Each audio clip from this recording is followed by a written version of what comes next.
ज्योत्स्ना रोषेईशाला को स्वागत। आज आम ए कौ माछर फ्राए करवा मु केमती करछि आसंतु देखिबा। प्रथमे मु लेंबू को से गोळाई दउछि लेंबू देकी।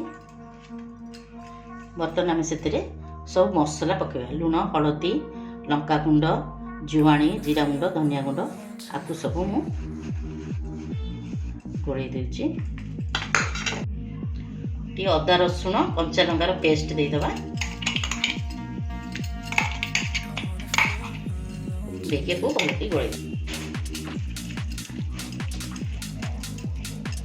ता सहित चाउल मुंड और कॉर्नफ्लोर नहीं ताकू मध्य आसत दे गोळाई दबा।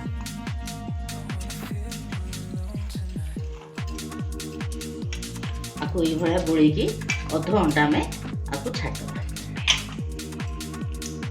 बर्तमान आम तेल गरम हो गलानी आम माछ पकेबा।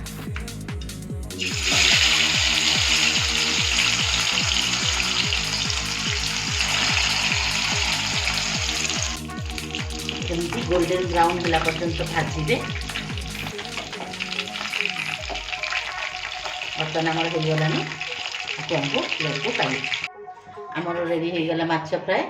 आपण मानक केमती लागिला भल लगी लाइक करेंगे, कमेंट देवे, सब्सक्राइब करेंगे।